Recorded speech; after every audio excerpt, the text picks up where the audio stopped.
Alors bonjour les amis et bienvenue à vous pour cette nouvelle vidéo sur la chaîne Tai Chi Taoling qui signifie la voie du jardin de la suprême harmonie. Je voudrais vous proposer une méditation inspirée par un passage, un entretien des dialogues avec l'ange, un entretien avec Lily, l'entretien numéro 15. Et cet entretien particulier, donc j'ai appelé cette vidéo la respiration ou la méditation de la lune. Et donc c'est en lien avec aujourd'hui, cette vidéo qui se propose, qui s'invite dans ce partage en ce jour du 5 mai 2023, qui est le jour de la pleine lune et que l'on dit la pleine lune du Vesak, qui est liée notamment à la dimension bouddhique ou christique de notre être, c'est-à-dire au corps de gloire de l'être humain. Donc c'est une proposition, je vais dans un premier temps vous lire l'entretien de Lily dans Dialogue avec l'ange, donc, afin que vous puissiez vous laisser juste inspirer et pénétrer par sa vibration, dans cette aspiration à se relier à l'essence de l'être que nous sommes. La respiration qui va suivre, donc vous pourrez la retrouver à l'issue, soit sans nécessairement réécouter le texte, mais juste pratiquer la méditation avec sa visualisation et sa formulation, je dirais son verbe, qui va accompagner le mouvement de l'inspire et de l'expire, notamment dans l'intention d'augmenter sa force et de diminuer son fardeau. Alors là, vous allez pouvoir mieux comprendre de quoi cela parle et que vous puissiez du coup vous laisser, je dirais, imprégner et vivre de plus en plus dans l'unité de l'être que vous êtes. Voilà. Donc je ne vais pas développer davantage tout de suite. Je vais donc lire ce texte de Lily. Pour vivre cette méditation, je vous invite à vous mettre dans une posture plutôt verticale. En assise, ça sera plus confortable. Ça peut aussi se vivre évidemment debout, dans une posture plus que l'on appellerait d'arbre par exemple. Mais vous pouvez tout à fait le vivre en assise dite de méditation, en posture assise, sur une chaise ou en effet, là moi je suis sur un canapé avec les jambes croisées, vous pouvez vous mettre sur une chaise avec les pieds au sol ou au sol directement, mais l'idée c'est que ce soit relativement néanmoins confortable, c'est-à-dire que vous ne soyez pas dans un inconfort, surtout si vous n'avez pas l'habitude de vous pratiquer les postures assises et dans la verticalité de votre être. L'invitation aussi de préférence, c'est de ne pas appuyer son dos et de ne pas être avachi, mais plutôt de laisser un espace ouvert. C'est ce que permet la posture verticale. À la fois une ouverture et en même temps une certaine reliance, un certain alignement, et donc aussi une certaine détente dans la posture. Hein, parce qu'il n'y a pas nécessairement non plus d'efforts qui vont être faits, plus on est vertical et aligné, mais je dirais que moins il y a de contraintes d'efforts. Donc, je vous proposerai prochainement peut-être une vidéo pour mieux accompagner simplement déjà la prise de posture. Mais là, dans l'instant présent, juste de vous asseoir, d'imaginer, je dirais, cette verticalité intérieure, de cette reliance entre le ciel et la terre, d'accord, et la colonne, et ce fil conducteur, et vous allez voir aussi la notion du fil, de ce fil conducteur entre ces deux pôles que seraient le ciel et la terre. Cette verticalité d'être. Voilà. Donc installez-vous confortablement, ouvrez-vous à l'accueil de ce qui va être transmis, dans le souffle inspirez et je dirais respirer en soi-même, d'accord, pour accompagner ce qui va se vivre maintenant. Au niveau des mains, j'en ai pas encore parlé, vous pouvez simplement les mettre ouvertes, ici, car les mains ouvertes, elles ont deux représentations. C'est à la fois donner et recevoir. Et c'est ce que nous allons vivre dans cette méditation, à la fois donner et recevoir. Donc, les mains ouvertes, simplement, voilà, dirigées plus ou moins vers l'avant et vers le ciel, dans une posture d'offrande, voilà, et de réception. Le donner et le recevoir sont un. C'est une posture à la fois yin et yang, en même temps, l'un et l'autre. Voilà. Et maintenant, je vais vous lire les passages le passage de cet entretien avec Lily. Donc c'est Lily qui communique avec l'ange au travers d'Anna, ceux qui connaissent ce dialogue avec l'ange. Donc elle communique, on va dire, avec la dimension supérieure de son être. Et son ange, son guide intérieur, qui passe par le vecteur Anna, donc une autre personne, lui indique des choses importantes pour elle, lui conseille, elle éclaire. Et en même temps, ce qui est transmis à Lily pourra résonner en chacune et en chacun de nous. Chaque message qui est donné à un de ces êtres aura une résonance dans un aspect d'une autre.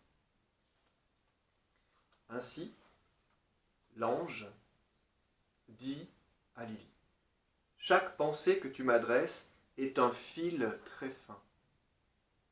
Fin, léger comme un souffle. Un fil très fin, léger comme un souffle. Et pourtant, contrepoids aux 1000 et 1000 cordes par lesquelles la terre t'attire vers le bas. Donc, et en même temps, cette pensée est un poids qui t'attire vers le bas, par lesquels la terre t'attire vers le bas. Et il montre le geste du bras qui se lève, mais en luttant contre la force de la pesanteur. Donc ce poids est lourd pour elle à porter. Tu lèves ton bras difficilement, car 1000 cordes te retiennent. Tu lèves ton bras difficilement, car 1000 cordes te retiennent. Pas l'image de Gulliver. Que c'est difficile de lever, mais que c'est nécessaire, mon petit serviteur. Sois bien attentive. C'est le cœur même de tout ton travail. Est-ce que tu le comprends? Lily répond: non, pas tout à fait. Qu'est-ce qui n'est pas clair pour toi? Demande l'ange. Alors Lily répond: les cordes me tirent vers le bas. C'est là-dessus que je dois travailler. Imagine que tu es faite de 100 points. 100 petits points. Chaque point est relié par une corde à la terre. 100 cordes pour 100 points reliés à la terre. De chaque point part aussi un rayon vers Dieu. L'homme a oublié la voie. Il n'a senti que les 100 cordes, que le poids qui le tire vers la terre. Sottement, il a voulu s'en libérer, couper les cordes. Et il ne les a pas acceptées.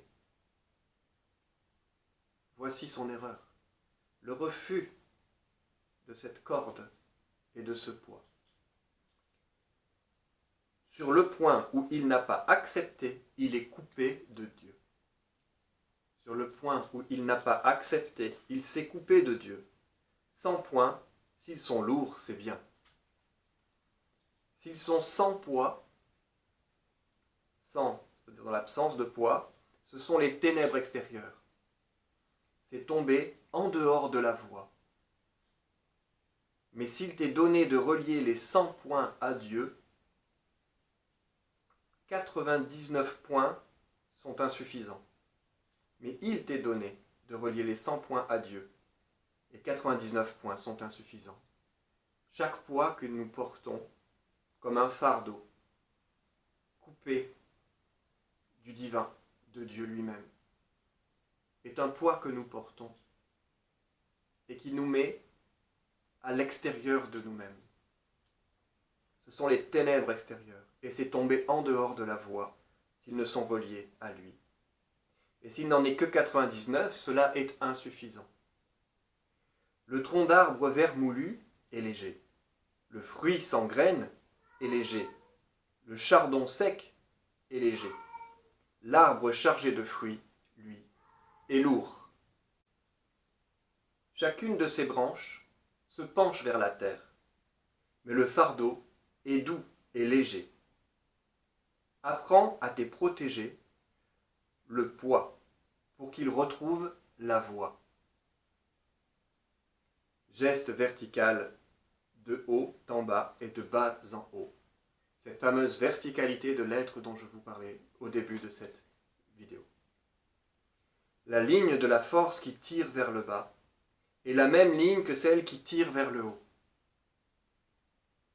Seule la direction est autre. Seule la direction est autre, mais la ligne est la même. Le poids geste vers le bas, la foi geste vers le haut.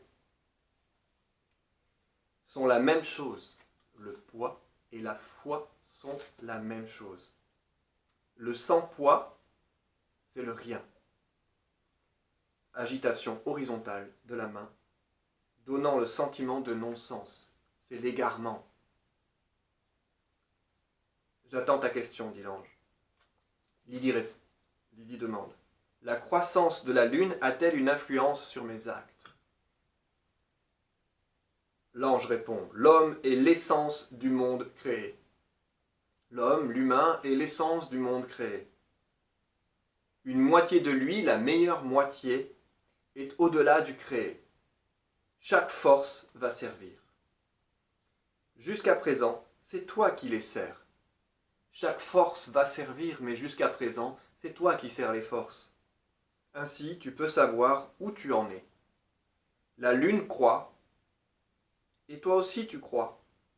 Ton ongle croît, et tu ne crois pas avec lui. Devant Dieu, la lune n'est pas plus grande que ton ongle. Devant Dieu, la lune n'est pas plus grande que ton ongle. Si tu as la foi, tes fardeaux diminuent avec la force décroissante de la lune. Avec sa force croissante, tes forces augmentent. Là où le poids te gêne, tu es en défaut. Les 100 points doivent porter le poids de façon égale. Chaque point porte autant de poids qu'il en est capable. Demande, dit l'ange. Lydie. La pression atmosphérique me déprime. Comment lutter contre cela? Il en est de même que pour la Lune. Utilise la pression.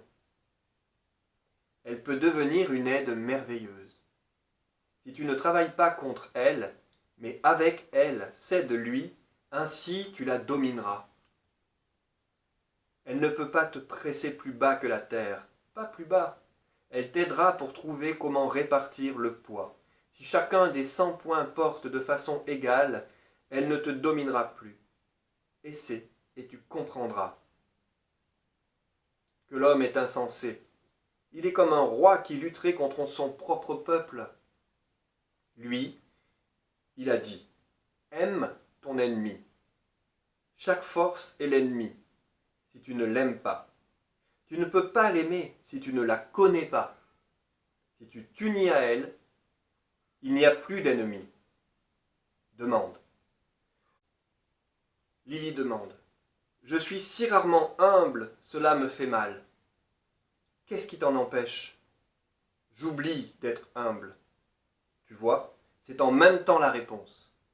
Exerce-toi à l'être. Tu le peux à tout moment si tu y penses. Si, en commençant chacun de tes actes, tu lui envoies une pensée, tu te sentiras de moins en moins séparé de lui. Et c'est cela le but. Mon temps est terminé. Je relis cette dernière partie. Si, en commençant chacun de tes actes, tu lui envoies une pensée, tu te sentiras de moins en moins séparé de lui. Et c'est cela le but. Mon temps est terminé.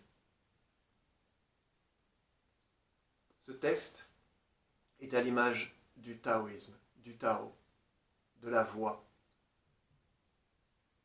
où on utilise ce que l'on appellerait la force adverse au service de notre être. On pourrait dire cette force de l'autre contre lui-même. En vérité, comme il est dit ici, l'idée n'est pas tant d'être contre que d'être avec. On pourrait être tout contre pour être avec. Pas en opposition, mais en union et en harmonie. Utilisons nos forces adverses pour qu'elles servent notre grandeur, je dirais notre élévation. Et comme le dit Lily ici également, cela passe par l'humilité. Plus je suis humble, plus je suis grand. Dans l'humilité se révèle la grandeur de notre être. Alors je vais vous proposer de vivre ensemble cette méditation, respiration de la lune, où à la fois dans cette élévation, la force augmente, et dans cette décroissance, le fardeau diminue, mais l'humilité augmente. Dans l'humilité se révèle la grandeur, et plus je pose mon fardeau, plus la force augmente. Alors on va pouvoir inspirer et expirer dans cette croissance et décroissance. La lune, dans sa plénitude, est vraiment ici le miroir entier du soleil. Et de sentir en nous de plus en plus cette présence, ce lui que symbolise ce soleil, de cette plénitude intérieure, ce lourd qui nous fait entier et qui nous maintient à l'intérieur de nous-mêmes et non à l'extérieur dans les ténèbres, mais à l'intérieur dans la lumière. De sentir cette lumière présente dans l'essence de l'être que nous sommes. Donc simplement, dans l'inspiration, aller avec la lune croissante et dans l'expiration avec la lune décroissante. Et dans l'inspiration, mes forces augmentent par la foi que j'ai en le divin, en lui. Et mes fardeaux diminuent par ma foi, cette foi que j'ai en lui, où lui vient dissoudre, absorber, libérer ses fardeaux. Que chaque poids qui pèse comme un fardeau s'allège par cette reliance à cette conscience divine que je suis. Dans l'inspiration, ma force augmente, la lune croissante, et dans l'expiration, le fardeau diminue, et je m'allège à l'extérieur. Dans l'inspiration, ma force augmente, et je me relie à lui. Dans l'expiration, le fardeau diminue, et je m'abandonne à lui. Dans l'inspiration, je me remplis de lui. Et dans l'expiration, les fardeaux diminuent, et je m'allège de mes souffrances. Dans l'inspiration, mes forces augmentent et je me remplis de lui. Et dans l'expiration, le fardeau diminue et je m'abandonne à lui.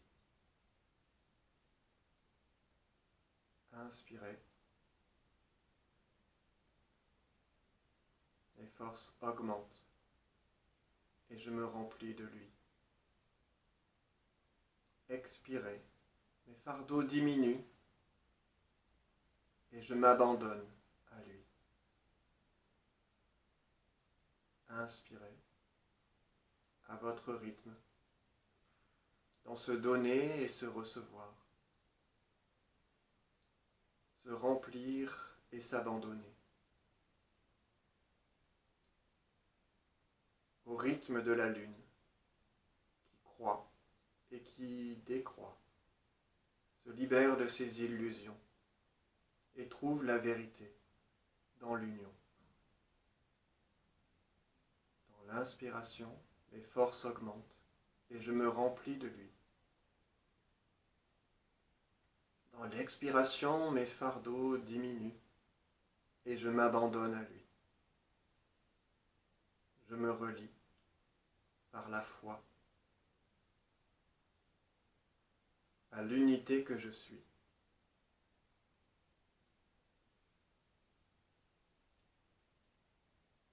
Je me fais lourd à l'intérieur et stable.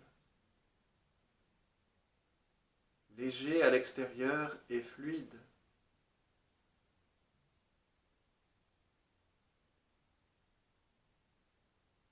Inspire, expire. À l'inspiration, je me remplis de lui et mes forces augmentent. À l'expiration, je me dépose en lui et mon fardeau s'allège et diminue. Inspirez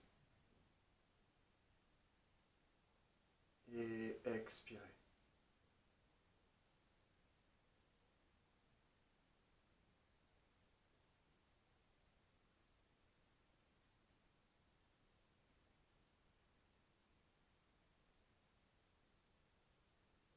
Au rythme de la lune,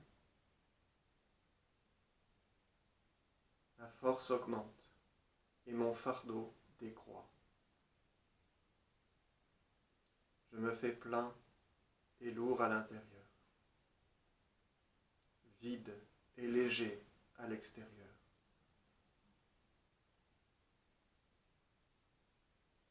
À l'inspiration, je m'unis à lui. À l'expiration, je m'abandonne en lui. Je fais un avec lui.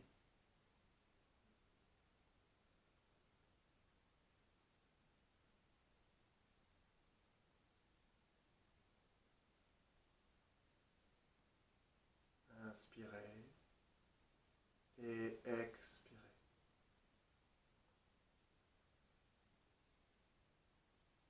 Aussi longtemps que nécessaire et que bon pour vous.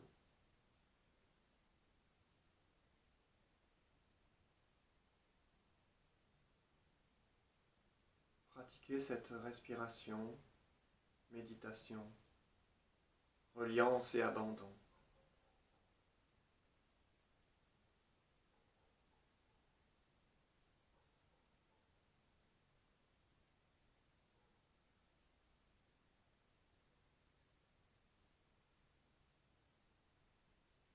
Dans la gratitude, à l'égard de toutes celles et tous ceux qui contribuent à tout ce qui s'accomplit en vous, ici et maintenant. Merci, merci, merci.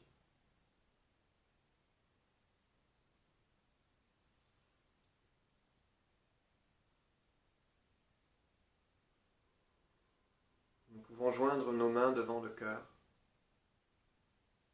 unir nos deux mains dans le cœur, le donner et le recevoir.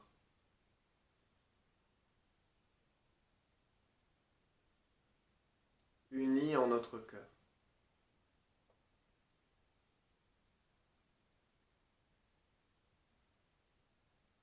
Om Namah Shivaya. Om Namah Shivaya. Om Namah Shivaya. Om Shanti, Shanti, Shanti. Je vous remercie pour votre présence. Je souhaite que cette méditation, ce partage vous soit pleinement bénéfique et que vous puissiez la mettre en pratique pour le mieux. Et je vous dis à très bientôt pour une prochaine vidéo.